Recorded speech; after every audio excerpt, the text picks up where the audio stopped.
ಯಾಕೆ ನಮ್ಮ ಹೊಸ ವರ್ಷ ಜನವರಿ 1 ಅಲ್ಲ? ಯಾಕೆ ಯುಗಾದಿ ಯಾವಾಗಲೂ ಅಮಾವಾಸ್ಯೆ ನಂತರವೇ ಬರುತ್ತದೆ? ಮಾವಿನ ತೋರಳು ಏಕೆ ಕಟ್ಟುತ್ತಾರೆ? ಬೇವು ಬೆಲ್ಲವನ್ನೇ ಏಕೆ ತಿನ್ನುತ್ತಾರೆ? ಇದು ಬರೀ ಸಂಪ್ರದಾಯವಲ್ಲ, ಇದರ ಹಿಂದಿರುವ ಸಂಪೂರ್ಣ ವಿಜ್ಞಾನವನ್ನು ತಿಳಿದುಕೊಳ್ಳೋಣ ಬನ್ನಿ.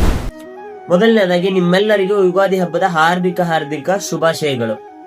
ಯುಗ ಅಂದರೆ ಕಾಲ, ಆದಿ ಅಂದರೆ ಆರಂಭ. ಸೊ ಈ ದಿನ ಕಾಲದ ಆರಂಭ ಅಂದರೆ ಈ ದಿನವೇ ಟೈಮ್ ಸ್ಟಾರ್ಟ್ ಆಗಿದ್ದು ಅಂತ ಹೇಳ್ತಾರೆ. ಪುರಾಣಗಳ ಪ್ರಕಾರ ಮಹಾಭಾರತ ಮುಗಿದ ನಂತರ ಕಲಿಯುಗ ಶುರುವಾದ ದಿನ ಮತ್ತು ಜಗತ್ತನ್ನು ಬ್ರಹ್ಮ ಈ ದಿನವೇ ಸೃಷ್ಟಿ ಮಾಡಿದ ಅಂತನೂ ಹೇಳ್ತಾರೆ. ಈ ಯುಗಾದಿಯು ಲೂನಾರ್ ಕ್ಯಾಲೆಂಡರ್ ಆಧಾರಿತವಾಗಿದೆ, ಅಂದರೆ ಚಂದ್ರ ಮತ್ತು ಸೂರ್ಯನ ಚಲನೆಯ ಆಧಾರಿತದ ಮೇಲೆ ಕ್ಯಾಲೆಂಡರ್ ಅನ್ನು ರಚಿಸಲಾಗಿದೆ. ಯುಗಾದಿ ಹಿಂದಿನ ದಿನವೇ ಅಮಾವಾಸ್ಯೆ ಬರುವುದಕ್ಕೆ ಇದೇ ಕಾರಣ. ಅಮಾವಾಸ್ಯೆ ಕತ್ತಲು ಕಳೆದು ಯುಗಾದಿ ಎಂದು ಹೊಸ ಬೆಳಕು ಶುರುವಾಗುತ್ತದೆ. ಇದು ನಮಗೆ ಹೊಸ ವರ್ಷ ಆಗಿರೋದ್ರಿಂದ ನಾವು ನಮ್ಮ ಮನೆಯನ್ನು ತೊಳೆಯುವುದು, ರಂಗೋಲಿ ಹಾಕುವುದು, ಮಾವಿನ ತೋರಣವನ್ನು ಕಟ್ಟುವುದು ಮತ್ತು ಹೊಸ ಬಟ್ಟೆಯನ್ನು ಧರಿಸುತ್ತೇವೆ. ಈಗ ಬಾಗಿಲಿಗೆ ಮಾವಿನ ತೋರಣವನ್ನು ಯಾಕೆ ಹಾಕ್ತಾರೆ ಅಂತ ತಿಳ್ಕೊಳ್ಳೋಣ. ಆಧ್ಯಾತ್ಮಿಕವಾಗಿ ಮಾವಿನ ಎಲೆಗಳು ಪಾಸಿಟಿವ್ ಎನರ್ಜಿ ಅಂದರೆ ಸಕಾರಾತ್ಮಕ ಚಿಂತನೆಗಳನ್ನು ಕೊಡುತ್ತವೆ. ವಿಜ್ಞಾನದ ಪ್ರಕಾರ ಮಾವಿನ ಎಲೆ ಗಾಳಿಯನ್ನು ಸ್ವಚ್ಛಗೊಳಿಸುತ್ತದೆ ಮತ್ತು ಕೀಟಗಳನ್ನು ದೂರ ಇಡುತ್ತದೆ. ಇದು ಹೊಸ ವರ್ಷ ಆಗಿರುವುದರಿಂದ ಗಿಡ ಮರಗಳು ಹೂ ಹಣ್ಣುಗಳನ್ನು ಬಿಡಲು ಪ್ರಾರಂಭಿಸುತ್ತವೆ.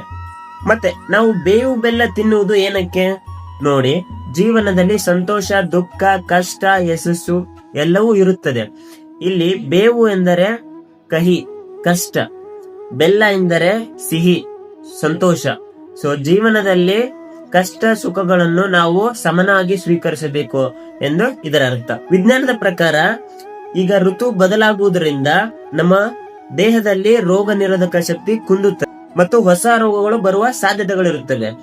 ಈ ಬದಲಾವಣೆಗಳನ್ನು ಬ್ಯಾಲೆನ್ಸ್ ಮಾಡೋದಕ್ಕೆ ನಾವು ಬೇವು ಬೆಲ್ಲವನ್ನು ತಿನ್ನುತ್ತೇವೆ. ಬೇವು ರಕ್ತವನ್ನು ಶುದ್ಧಿಗೊಳಿಸುತ್ತದೆ ಮತ್ತು ರೋಗ ನಿರೋಧಕ ಶಕ್ತಿಯನ್ನು ಹೆಚ್ಚಿಸುತ್ತದೆ.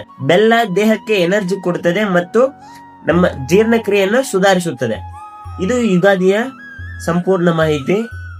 ಮತ್ತೊಮ್ಮೆ ನಿಮ್ಮೆಲ್ಲರಿಗೂ ಯುಗಾದಿ ಹಬ್ಬದ ಹಾರ್ದಿಕ ಶುಭಾಶಯ. ಈ ವರ್ಷ ನಿಮಗೆ ಸಂತೋಷ, ಯಶಸ್ಸು ಸಿಗಲಿ ಎಂದು ಆಶಿಸುತ್ತಾ ಮುಂದಿನ ವಿಡಿಯೋದಲ್ಲಿ ಇದೇ ತರಹದ ಆಸಕ್ತಿದಾಯಕ ವಿಷಯಗಳನ್ನು ತೆಗೆದುಕೊಂಡು ಬರುತ್ತೇನೆಂದು ಹೇಳುತ್ತಾ ತಪ್ಪದೆ ನಮ್ಮ ಚಾನೆಲ್ ಅನ್ನು ಸಬ್ಸ್ಕ್ರೈಬ್ ಮಾಡಿ.